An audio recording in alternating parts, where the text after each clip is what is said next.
Welcome to A Slice with Dice, a podcast exploring the ideas, pressures, and possibilities shaping how we learn, lead, and grow. I'm Corey Alderdice.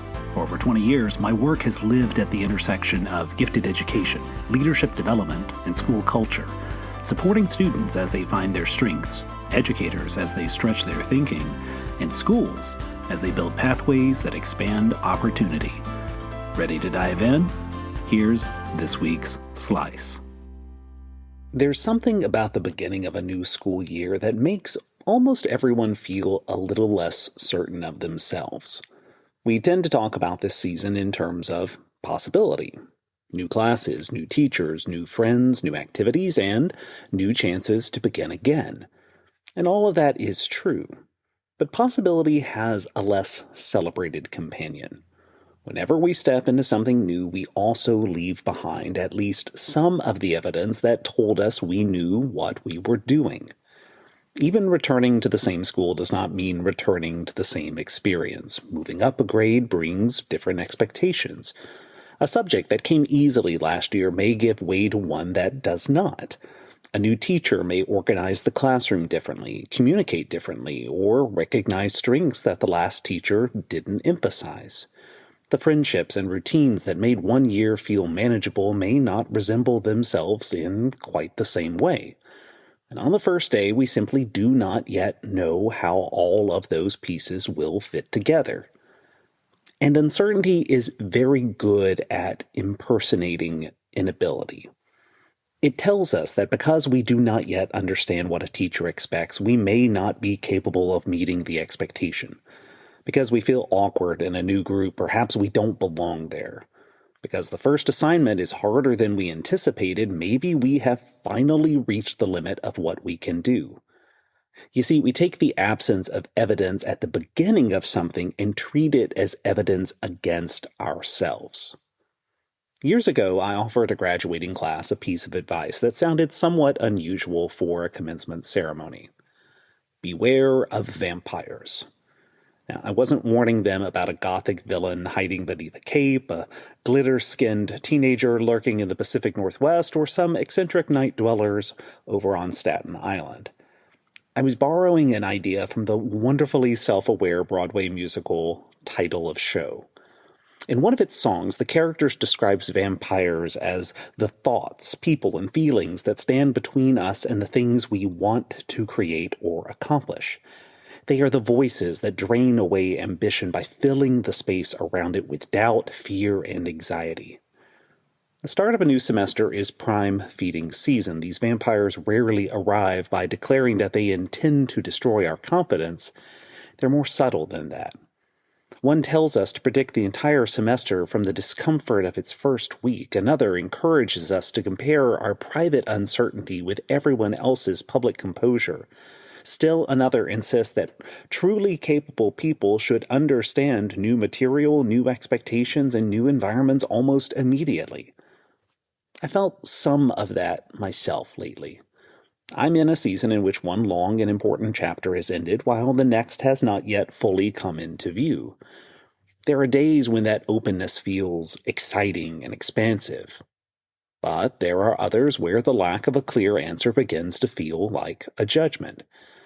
If I don't know exactly what comes next, the vampire whispers, perhaps that is because I am no longer capable of getting there.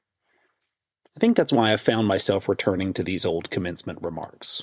You see, advice has a really funny way of circling back to the person who once felt qualified to give it. I can recognize intellectually that uncertainty is an honest description of my circumstances, while inability is a conclusion for which there is little evidence. Yet, the distance between knowing that and feeling it can feel surprisingly wide. Perhaps that's also what students need to hear as a new semester begins. You don't have to know during the first week who you will become by the final one. You don't have to interpret unfamiliarity as deficiency.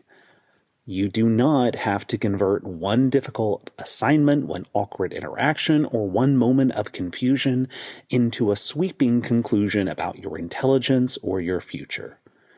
You see, the beginning of a story is a particularly unreliable place from which to judge its ending.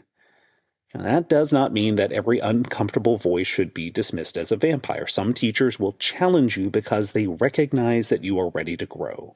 Some friends will tell you difficult truths because they care about who you are becoming. Some moments of doubt will point toward a skill you need to develop, a habit you need to change, or help you need to seek. Confidence is not the belief that every criticism is wrong or that every obstacle will disappear. The real work is discernment. Does this voice invite me to grow, or does it simply tell me to become smaller? Does it identify something I can work on, or does it declare something permanent about who I am? Does it help me understand the challenge more clearly, or merely convince me that I should have never tried? And when we cannot answer those questions clearly on our own, we need vampire hunters.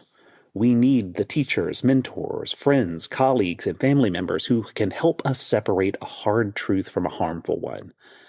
They do not tell us that everything we do is perfect, but they remind us that an imperfect beginning is still a beginning, that asking for help is not an admission of fraud, and that our present uncertainty does not erase the evidence of everything we have already learned and overcome.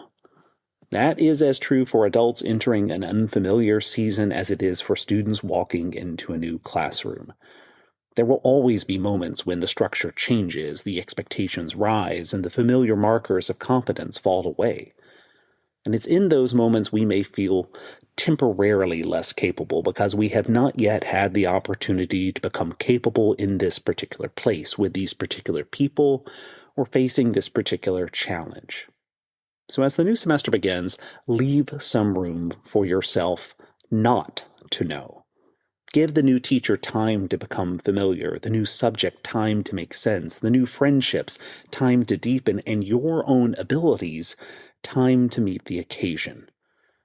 Challenge what needs to be challenged. Ask for help when you need it, and listen carefully to people who have earned the right to speak into your life. But do not mistake uncertainty for inability. The vampire may insist that they are the same, but they are not. And perhaps keep a little garlic on hand, just in case. A Slice with Dice is a production of Aldercube. Thanks for making time to reflect with me. If you're finding value in these episodes, I hope you'll subscribe and help spread the word. Until next time, lead boldly, listen closely, and keep pushing forward. I'll see you then.